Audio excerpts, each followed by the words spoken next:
अधिराज राजे शिवछत्रपती महाराज यांना आपल्या सगळ्यांच्या वतीने त्रिवार मानाचा मुजरा करतो।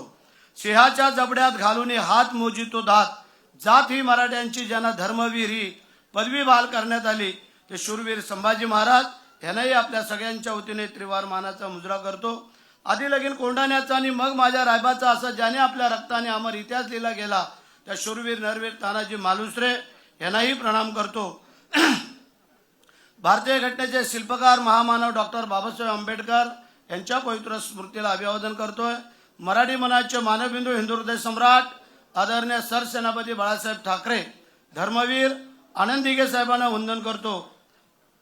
महाराष्ट्र राज्याचे उपमुख्यमंत्री लाडक्या बहिणींचे लाडके भाऊ आणि आपल्या सगळ्यांचे आदरणीय नेते सन्माननीय एकनाथ शिंदे साहेब, व्यासपीठावरील उपस्थित असलेले आमचे सर्व सन्माननीय मान्यवर मंडळी, नेते, उपनेते, मंत्री, आमदार, खासदार आणि सर्व मान्यवर ज्यांनी खऱ्या अर्थाने घेतली आणि आज जे काय 60-61 नगराध्यक्ष पदाचे उमेदवार आज या ठिकाणी आपण आणलेले आहात त्यामध्ये ज्यांची मेहनत फळाला आलेली आहे ते माझे शिवसेनेचे, युवासेनेचे, महिला आघाडीचे सर्व सन्माननीय पदाधिकारी, कार्यकर्ते, मतदार बांधव, पत्रकार बांधव आणि सर्व इतर सर्व मान्यवर या सगळ्यांना पण माझा प्रणाम। म्हणजे तुम्ही जर मेहनत घेतली नसती तर आमचे नगराध्यक्ष कसे काय निवडून आले असते, नगरसेवक कसे काय निवडून आले असते। शहाजी बापूंनी सांगितलं त्यांना अजून वेळ पाहिजे होता, मग आमचा पत्ता कट केला गेला असता आणि म्हणून शहाजी बापूंना आम्ही खुनवत होतो जरा लवकर आटपा। जसं तुम्ही देशावरचे बोलता आम्हाला रायगडचे कोकणातलं पण काहीतरी सांगू द्या। ताईने आता आमच्या सांगितलं ते वस्तुस्थिती आहे। माझ्या एका मतदारसंघामध्ये ज्या मी राहतो, मी एक भाग्यवंत आमदार आहे तुमच्या 288 पैकी आणि वरच्या 78। त्याचं कारण माझ्या मतदारसंघामध्ये राजे शिवछत्रपती महाराजांचं राजधानीचं ठिकाण आहे, राजांचं समाधीचं ठिकाण आहे, आई जिजाऊमा साहेबांच्या समाधीचं ठिकाण आहे, शूरवीर नरवीर तानाजी मालुसरेंची समाधीचं ठिकाण आहे, स्वामी समर्थ रामदास स्वामींची शिवतर आहे आणि डॉक्टर बाबासाहेब आंबेडकरांनी ज्या 14 तळाला स्पर्श करून सगळ्या जगाला खुलं करून दिलं ते 14 तळ माझ्याकडे, म्हणून मी भाग्यवंत आहे। मंत्री संत्री हा भाग वेगळा आहे, लाखो शिवभक्त आणि भीमभक्त येत असतात, त्याच्यापेक्षा भाग्यवंत काय असू शकतो। म्हणजे आज आम्ही आमची नगरपालिका आणली 25 वर्षाच्या नंतर आम्हाला ती आणता आली। मी 4थ्या वेळेला आमदार झालो आणि आता मंत्री पण झालो। मंत्री तसं मागच्या वेळेला पण होतो, परंतु साहेबांनी सांगितलं शेठ काय करायचं। ज्यावेळेला शिवाजी महाराज आमचे अडचणीत सापडले हे पाहिलं आमच्या तानाजी मालुसरेंनी आणि आम्ही वरबाप म्हणून मिरवायचं। माझा राजा चिंताक्रांत असताना म्हणून तिथं शपथ घेतली गेली आधी लगीन कोंढाण्याचं आणि मग माझ्या रायबाचं, म्हणून तो रक्ताने अमर इतिहास लिहिला गेला। शिवाजी महाराजांच्या मुखातनं काय शब्द आले, गड आला पण माझा सिंह गेला आणि म्हणून त्या गडाला नाव ठेवण्यात आलं सिंहगड। त्याप्रमाणे आमचे उदय सामंत, आमचे शंभूराजे, आमचे दादा सगळेच मंडळी आहेत, यांनी पाहिलं म्हणजे आली अडीच आपलं एखाद्याला उमेदवारी दिली नाही दिली तर लोक काय सांगतात, नाही ना देत मी चाललो दुसरीकडे। म्हणजे या महाराष्ट्राच्या राजकारणाच्या इतिहासामध्ये मंत्रीपद सोडणारा तुमचा एक आमदार आहे शिवाजी महाराजांचा मावळा आहे, लक्षात ठेवा। हे काय घेऊन बसले तुम्ही, नगरसेवक येल दाल आताच्या याला रस्सीखेच चालू झालेली आहे, आम्हाला माहिती आहे। बरेचसे लोक लाईनीत उभे आहेत, आता 10 लोक मागतायत तर सगळ्यांना 10 लोकांना नाही आम्हाला देता येणार, कोणतरी एकालाच देता येणार आहे। तेव्हा बाकीच्यांनी पण समजून घ्यायला पाहिजे आणि नेते मंडळींनी पण त्यांना समजून घ्यायला पाहिजे की खरोखर जो काय प्रामाणिकपणे काम करतोय, ज्यांनी एवढे वर्ष आपल्याबरोबर काम केलेलं आहे, साहेबांच्या खांद्याला खांदा लावून काम करणारे आहेत, यांना पण आपल्याला पाहायला पाहिजे। आणि म्हणून करता आज जे नगर अध्यक्ष पदाचे उमेदवार, नगरसेवक जे निवडून आले आपण पाहिलं सगळ्यांनी, बऱ्याचशा लोकांनी देव पाण्यात बुडवून ठेवलेले होते की शिंदे साहेबांचा नंबर किती खाली जातोय, परंतु जो प्रामाणिक काम करतो तो कधी खाली जात नाही, तो नेहमी पुढे जातो आणि म्हणून शिंदे साहेबांनी करून दाखवलं। म्हणजे आपल्याला कल्पना आहे की या आजच्या ह्याला बऱ्याचशा म्हणजे दुःख पण आम्हाला होतंय। मग सांगितलं की ज्यावेळेला आम्ही त्याग केला, आता हे वर्ष 1 आणि मागचे 2.5 वर्ष असं 3.5 वर्ष झालीत, त्याच्या अगोदर जो आम्ही उठाव केला, त्याग केला, त्या पहिल्या फळीतले आम्ही सगळे मावळे आहोत, लक्षात ठेवा. तो आम्ही कधी मंत्री मिळेल हे मिळेल ह्याच्यासाठी आम्ही त्याग नव्हता केला. आम्ही एकनाथ शिंदे साहेब प्रामाणिक मनुष्य आहे, गोरगरिबाला मदत करणारा मनुष्य आहे, कोणावरती प्रसंग आला तर ताबडतोब धावून जाणारा उभा राहणारा मनुष्य आहे. म्हणून आम्ही हे सगळं सोडून उठाव केला आणि ते फळाला आलं. साहेबांनी जी मेहनत घेतली म्हणून महायुतीची सत्ता आली. हरकत नाही आहे, आम्ही काय गोष्टी समजू शकतो. सगळेच ओपन नाही आम्ही बोलू शकत, परंतु आज ना उद्या, उद्या ना परवा आपला विजय निश्चित आहे हे लक्षात ठेवा. समजने वाले को इशारा काफी आहे. पत्रकारांनी सांभाळून वापरा.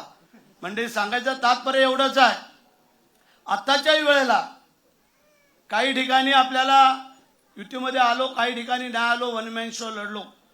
साहेबांनी अनेक सभा केल्या, आमच्या नेते मंडळींनी केल्या, सगळ्यांनी ज्यांना ज्यांना शक्य झालं तसं. पण आता खरी लढाई आहे ती महानगरपालिकेची.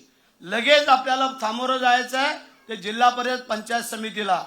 आमचं ग्राउंड आहे, ग्रामीण भागाच्या आमदारांचं ग्रामपंचायत, पंचायत समिती आणि जिल्हा परिषद हे आमचं आत्ताचं पाया आहे. हा पाया जर आपण सगळ्यांनी मजबूत केला तर येणाऱ्या पुढच्या आमदारकीला, खासदारकीला आपण परत निवडून येऊ शकतो. पण आता जर तुमचा पाया डळमळला तर तुमचं पुढं काही खरं बरं नाही आहे. कारण आमच्यासाठी ज्या कार्यकर्त्यांनी रात्रंदिवस मेहनत घेतली, वेशीवरती थांबले, नातेवाईकांशी भानगडी केल्या, कशासाठी तर आमच्यासाठी. आता आम्ही लढलो तुमच्यासाठी. विचारा, माझा नगराध्यक्ष आला, माझे नगरसेवक आले, माझे जिल्हा प्रमुख, अशी माझी पदाधिकारी आले. विचारा या लोकांना, ज्याप्रमाणे आमच्या वेळेला तुम्ही काम करतात त्याच्या डबल आम्ही तुमच्या वेळेला काम करतो. हे लक्षात ठेवा, तरच तुम्ही पुढे जाऊ शकता, अन्यथा तुम्ही जाऊ शकत नाही आहे. जाणीव ठेवणं गरजेचं आहे. आज मी आमदार आहे, मी मंत्री झालोय, कोणामुळे झालोय? साहेबांनी तिकीट दिली आम्हाला, परंतु निवडून तुम्ही दिलेलं आहे. आणि तुम्ही जर निवडून दिलं नसतात तर एक सामान्य शेतकऱ्याचा मुलगा आज आमदार आणि मंत्री झाला नसता. म्हणजे सलग 4 वेळा 9 वेळेला मी निवडून आलोय, लक्षात ठेवा. गडबड करू नका, चुकलं तर नंतर सांगा. म्हणजे पहिला गावचा मला बिनविरोध सरपंच दिलं, मोजा का. पंचायत समितीचा अपक्ष सदस्य दिलं, 2 वेळेला जिल्हा परिषद सदस्य झालो, 2 वेळेला सभापती झालो, 2 वेळेला आरक्षण पडलं, माझी सौभाग्य होती 2 वेळेला झाली, आणि सलग 4 वेळेला आमदार होऊन आता मंत्री झालोय. मग तुम्ही सांगा, आम्ही काम केल्याशिवाय? आम्ही प्रामाणिकपणे काम करतो. माणसाने जर चुकलं तर 2 पावलं मागे सरकायला पाहिजे, नमस्कार करायला. बाळासाहेबांनी काय सांगितलं? जर आपला चुकून पाय लागला तर पाया पडायचं, चूक झाली पाठीमागे सरकायचं. पण आमचं एक तत्व आहे, जोपर्यंत आम्ही चुकत नाही तोपर्यंत भरतशेठ कधी झुकत नाही. हा आमचा बाणा आहे आणि हा शिवसेनेचा बाणा आहे. बाळासाहेबांनी दिलेला मूळ मंत्र आहे. कारण का आपण काम करतोय, प्रामाणिकपणे काम करतो, त्याला कधीही मरण नसतं, लक्षात ठेवा. आणि म्हणून आम्हाला बरेचसे विरोधक आहेत, सगळ्यांना माहिती आहे, पण आम्ही डगमगलो नाही. साहेब आमच्या पाठीमागे खंबीर आहेत. जसे बाळासाहेब आपल्या सगळ्यांच्या पाठीमागे होते, त्याचप्रमाणे आता शिंदे साहेब आपल्या पाठीमागे आहेत. त्यामुळे कोणीही काळजी करायचं कारण नाही आहे. काही प्रसंग काही असू द्या, महाराष्ट्रामध्ये असू द्या, गुजरातमध्ये असू द्या, कुठेही असू द्या, त्यावेळेला आम्ही तुमच्या पाठीशी उभे राहू. जसं तुम्ही निवडणुकीला आमच्या पाठीशी उभे राहता तशी आमची जबाबदारी आहे. आणि पडत्या काळामध्ये जो उभा राहतो तो खरा साथीदार. सुखामध्ये तर सगळे येतात. म्हण आहे अशी की माणसाचं घर मोठं असण्यापेक्षा माणसाचं मन मोठं असावं लागतं. नाही तर घर मोठं आहे आणि मन खोटं आहे, काही उपयोग नाही. तुम्ही जा श्रीमंताच्या घरी, लगेच गाडी, घोडा, बंगला, बेडरूम, बाथरूम, किचन सगळं दाखवत बसतात. आणि निघायच्या टायमाला सांगतात, अरे थांबा थांबा, चहा ठेवायची राहिली. दिसतो ना तुझ्या बायकोला, अर्धा तास घर दाखवत होत असतो. तुम्ही गरीबाच्या घरी जा, आमची माय माऊली लगेच बसायला देणार, तांब्याभर पाणी देणार, लगेच चहा ठेवणार. रात्री उशिरा गेलो तर बोलणार, एवढ्या रात्री आलात, जेव्हा झोपानी सकाळी जा. सकाळी लवकर गेलो, एवढ्या लवकर आलात. आमच्या ग्रामीण भागात न्याहारी देतात, तुमच्या शहरी भागात नाश्ता देतात. आणि मग आम्ही सांगतो सकाळी न्याहारी करा पुढे जा. म्हणजे आम्ही एवढेच भुकलेलो आहोत. ज्या एकनाथ शिंदे साहेबांनी कसलीही पर्वा केली नाही, त्या माणसाच्या पाठीमागे आपल्याला ठाम उभं राहायचं आहे. आपल्या नेत्याला आणखीन जर पुढे न्यायचं असेल तर आपण प्रामाणिकपणे काम करायला पाहिजे, आपण ठाम उभे राहायला पाहिजे. आणि म्हणून ज्या माणसांच्या मुळे ही सत्ता आली हे कोणाला नाकारता येत नाही आहे. पण ठीक आहे, आता माझी एवढीच विनंती आहे की आता साहेबांचं आगमन होत आहे, इतर लोकांना बोलायचं आहे. ताई उठली, आम्ही समजलो, समजने वाले को इशारा काफी आहे. पण काय रायगडच्या मावळ्याने थोडं 2 शब्द बोलल्याशिवाय आम्हाला पण जमत नाही. तर म्हणजे असो, मी पुन्हा एकदा जे निवडून आलेले माझे नगर अध्यक्षपदाचे नगराध्यक्ष माझे त्यांच्याबरोबर आलेले काही नगरसेवक ज्यांनी मेहनत केली त्या सगळ्यांना मनापासून शुभेच्छा व्यक्त करतो. रायगडच्या मावळ्याचा सलाम. जय हिंद, जय महाराष्ट्र, वंदे मातरम. धन्यवाद आदरणीय मंत्री महोदय भरत गोगावलेजी. आणि यानंतर विदर्भातील काळ्या मातीतील ढाण्या वाघ मंत्री महोदय आशिष जयस्वालजी यांना मी विनंती करते.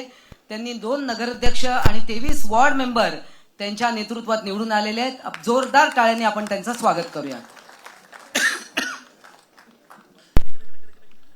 हिंदवी स्वराज्याचे संस्थापक छत्रपती शिवाजी महाराज, शिवसेना प्रमुख आदरणीय बाळासाहेब ठाकरे आणि धर्म